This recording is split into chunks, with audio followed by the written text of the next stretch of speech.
Hey everybody, John here from the Editing Bay with a quick announcement. This is part 2 of a conversation that was started last week.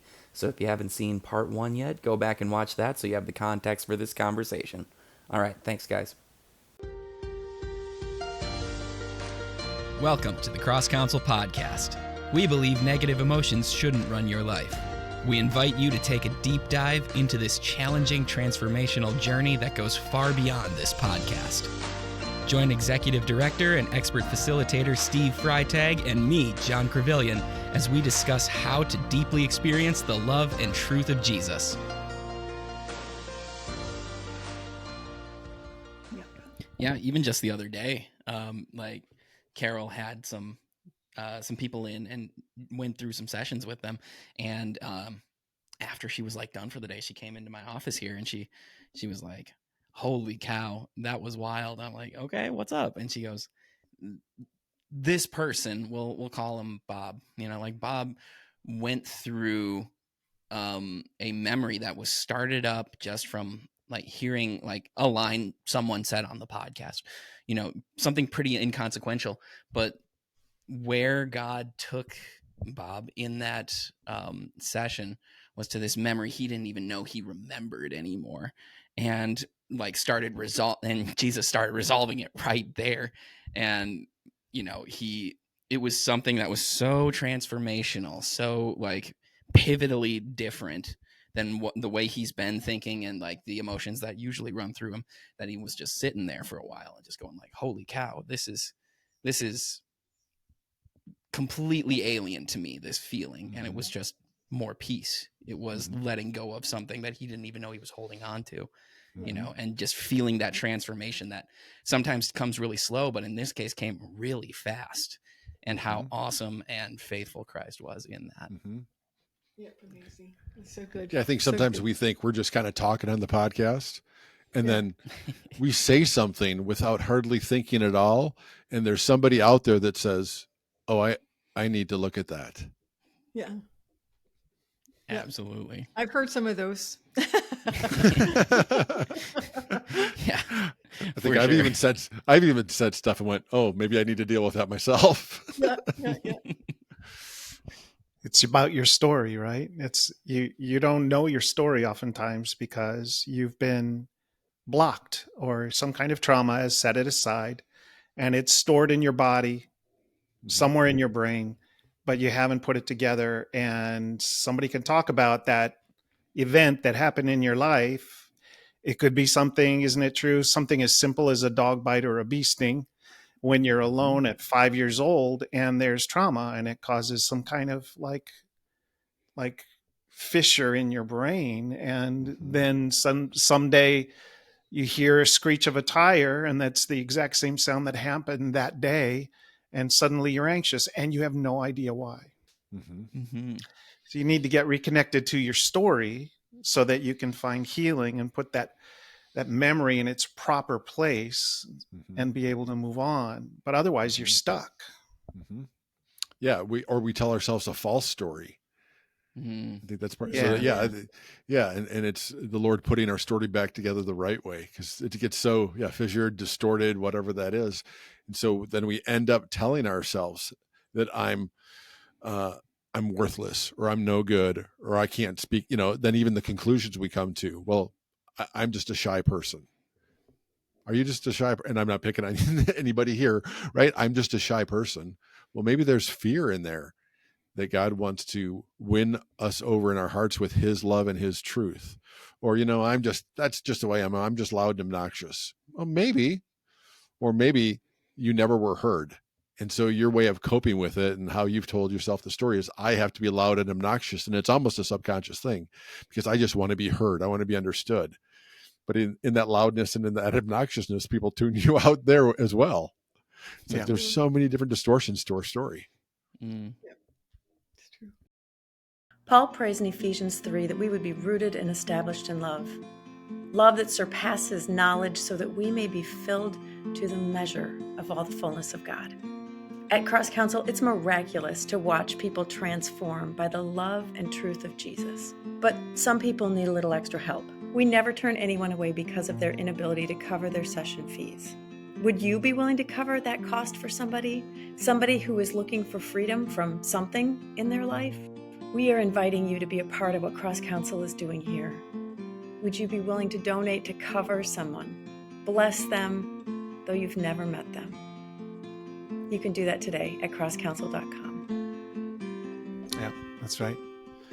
So I don't know if you want to move on with some of the discussion about what we're doing with TPM as a kind of a complement to another project we're working on. Yeah, you guys mentioned that a little bit earlier, that you're kind of carrying on those principles where you are now, where you're based out of now, and that's super interesting. Let's expand on that. Yeah. Well, Steve will probably remember that I spent 3 decades leading university students onto missional internships. So I'd walk on a campus by invitation, but I'd get to talk to, say, one night at Cornell University, I spoke to 250 Korean students at an inter-varsity fellowship, and then moved over to the Asian Bible study gathering with about 500 students. And during that time, I put together most of an internship team that spent the summer abroad with me. Things have changed on campus. It's not quite like that anymore. Now you can hear of revivals that are happening in various campuses, and it's exciting. But even there, I recognize there's need for more than a revival. Getting baptized and getting filled with the Spirit is the starting point, and there's still a long journey to go. And I can testify to that. I was walking with the Lord, hearing his voice, seen miracles happen, been involved in missions, spoken and taught around the world, and didn't know that I had a resident anger issue. And now as I walk on college campuses today, I see students sort of like rebel forces on a Death Star planet. They're hiding and they're sneaking down the hallways. They are seeing a lot of interesting posters on the walls that are anti-biblical, and it's an aggressive environment to be in on college campuses today. It's anti-Christian, and it's difficult to come out and be seen and known for who you really are. Sure. And those that do are quite courageous. So what happened? Well, I think you can look at some of the history. There's some major changes that happened over the last 20 years. And one of the biggest changes was about 10 years ago, when there was a Supreme Court hearing, and it was called Obergefell, and it was gay marriage was made legal. And this isn't about whether or not gay marriage is right or wrong. What happened is the church became haters. If you hold to a biblical Christian worldview and you accept there is a man and there is a woman and they are made for marriage, then what you end up doing is you get judged as somebody that hates. Even if you just say those words, and we're not far from a time when much of the Christian church will be called on the carpet for it, even in the pulpit. It's happening in Canada. So it's a different environment than it was 20 years ago.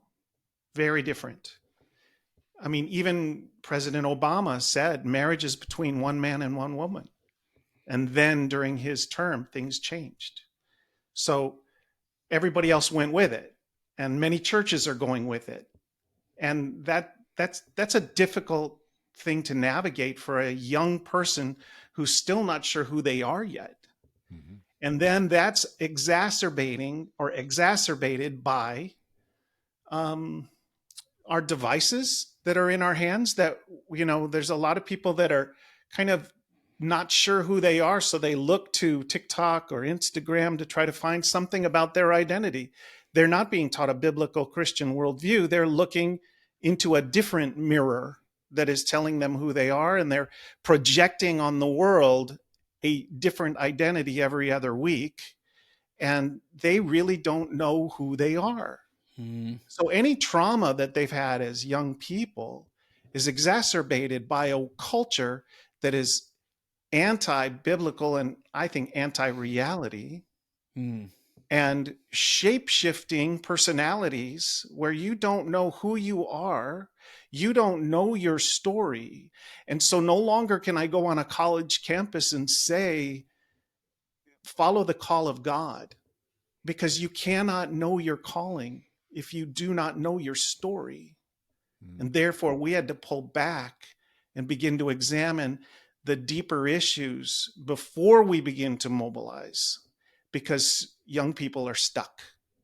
They're stuck running, hiding, lying, raging, and crying. And until they can get past these emotional responses, they can't follow the call of God.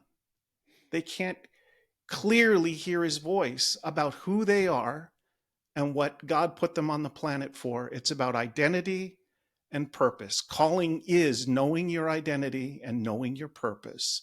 But these are obstacles to identity and purpose. So we created a weekend intensive to uncover or remove obstacles to identity and purpose, so that people can we just, I just want to interject, or just I want to ask you Go some for stuff, it. because I'm really excited. When I read what you're doing there, that was one of the things that really drove me to reach out to you guys.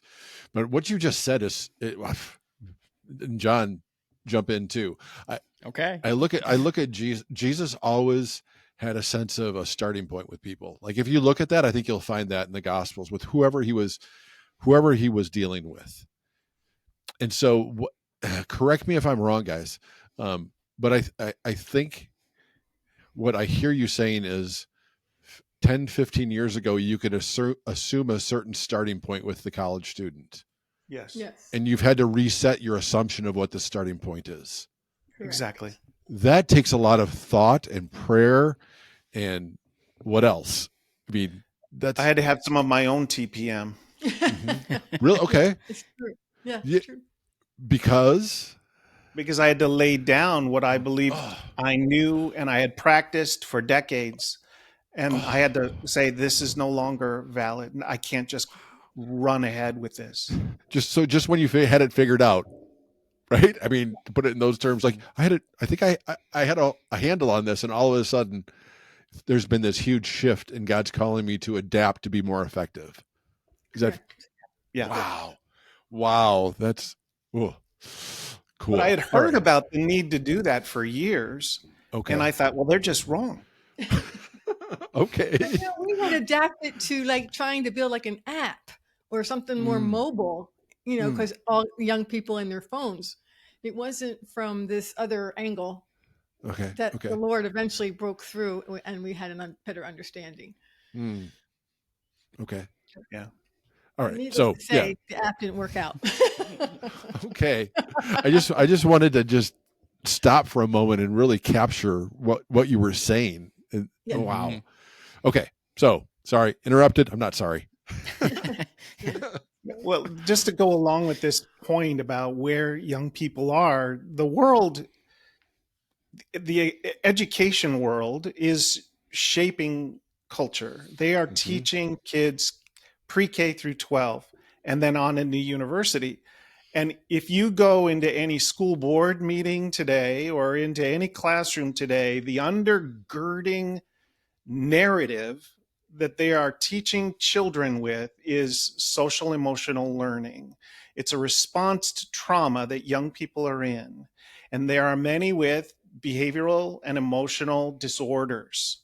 And teachers are taught how to respond to that. Now, not from a biblical Christian framework, but with a kind of a sociological, psychological framework that ends up with what Philip Reef, the sociologist, said is expressive individualism. We live in a therapeutic culture. So ultimately, the highest goal is to do whatever feels right for yourself. And that leads to destruction. It doesn't lead to freedom. Mm-hmm. People remain stuck. In fact, they become more stuck because they're convinced they are the victim of somebody else's wrongdoing. Mm-hmm. Oftentimes, we are the victim of something that was done wrong to us. But how to navigate out of that is not by holding grievances and assembling ourselves around others that agree with our grievance. That is just going to continue to produce harm rather than good. Yeah, it's a thirst that can never be satisfied. Right. Yeah. Mm-hmm. Yeah. It's true. So we do need a good response to the culture that we live in. We're swimming in different waters. And so I was like, God, what, how, where? Yeah. And I've always thought that a kingdom response has a lot to do with DNA. There's a DNA of the kingdom, and that's what reproduces like a seed. The seed reproduces after its own kind. How can we plant seeds that are going to germinate and change culture? Mm-hmm. I think a lot of the world has figured this out before the church has. We preach the gospel, but oftentimes it's a gospel message that leaves people with a sense that if I just go to church, if I just pray more, if I just go to more Bible studies, everything's going to be okay. And they're bootstrapping themselves, rather than identifying, hey, what happened to my story? And as I started digging into the Word of God about it, I saw something that I'd been teaching for years. I was teaching about Moses and the calling of God at the burning bush. And I started to see Moses through different eyes. Moses had trauma. He was put in a basket as a young child on a raging river. He was raised by a tyrant king's family that tormented and persecuted and oppressed his family and his people. He gets to about 40 years old and he pops and he kills someone, and then he runs and he hides for 40 more years, taking care of his father-in-law's sheep. He's not living up to his potential, what God created him for. He's hiding. He's hiding in fear, and certainly he's going to bed every night hearing the cries of the people in Egypt. He knows he was a failure. Nothing really came of his attempt to try to be a deliverer. And then God meets him at a burning bush and says, Moses, I know your story. I know why you go to bed at night thinking about them, because I hear their cries too. I know their story. And I'm calling you back to your story, Moses. Now, Moses continued to have an anger issue. 40 days at the top of the mountain with God, he comes down and breaks the tablet. The guy still had anger issues. He struck the rock instead of speaking to it. We all still have resident issues. But he calls us to our story. If we know our story, then we can walk with him. But until then, we're just pretending. We're running from this church service to that, this Bible study to that, this activity to try to prove our identity to that, and we still don't really know who we are. So I'm passionate about this weekend intensive we've created, where people get a chance to dig deep into their story and begin to see the call of God, not just for their own personal healing, but for the purposes that God has for them. He always intended for them. What do you think is the biggest change that you've made to this program between how you do it now and how you did it 10, 15 years ago? What is the biggest change that you've made that you've seen the most progress with as you're dealing with college-age kids in 2024? Do you want to answer that? my wife knows the answer to this, but it's a lot with what you just said, Steve. We do have to start at a different point, a different starting point, but also the approach. Oftentimes I could just get up and teach, and I could teach, and others teach. And yeah, they'd have some small group time for a little processing, but not as the central point of learning. Now we give 15-minute vignette messages. we tell our story, and then we get others to model their story. What happened to them? Why did they start running? Why did they start hiding? Why did they lie to themselves, and how? And then they get to do that activity themselves, getting honest with others face to face in small group or in an activity where they process their own story, their own brokenness. And then they go into a story group, a small group where they get to process even deeper. Mm-hmm. And then as it progresses, they get to move on into beginning to look at how to start following the call of God. Who is God? I'll get into this in a moment, but when we get to self-control, we start talking about anger, but then we end up talking about what we're angry about. And God himself has anger. He doesn't have rage. And how did Jesus respond when he was angry? We often think, well, he flipped over tables. By the way, have you seen the AI drawing of Jesus flipping over tables? It was like he's on a trampoline, jumping over a table, back flipping. AI really has it down. Oh, nice. We're not in trouble. Right. No. But Jesus kicked over some tables. The way he showed his anger is he took some time to put together a whip, and he thought carefully about what he was going to do, and then he did it. Mm-hmm. But he had anger about oppression and injustice in many different areas. And I can give two examples really quickly, if it's all right. Absolutely. Please. One is Jesus is at his favorite place in Bethany at Lazarus's house with Mary and Martha. And Mary's sitting at Jesus' feet. Martha's busy trying to, prepare something for all these guests that are in the house. Martha's getting bothered about it. There's more to that story than meets the eye. It's not just about one individual's anger. It's about a cultural issue of oppression over women who are not allowed to learn. And Jesus responded to that. Mary's chosen the better portion. I'm her rabbi, and I want her to sit here. That was making a cultural statement, and it was responding to oppression.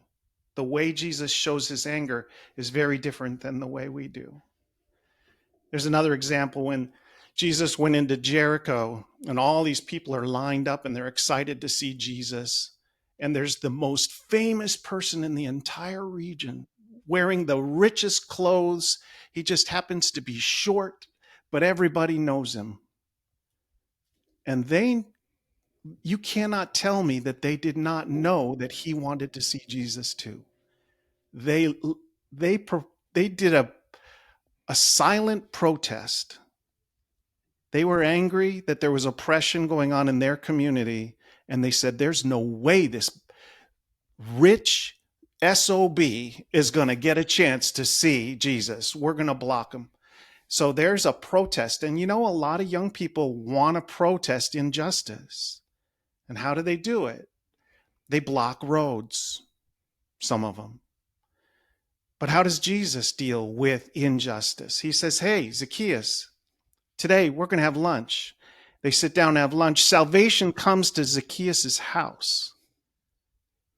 But injustice is addressed in the entire region over a lunch.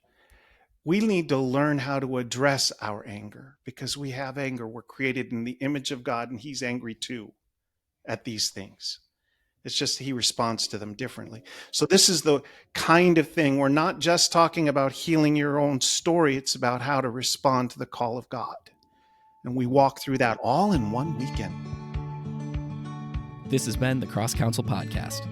Please remember to subscribe, rate, share with your friends, and look for us on social media. The world will become a much better place, and Jesus will be seen in a much better light the more we are transformed by his truth and love. We'll see you next time, everybody.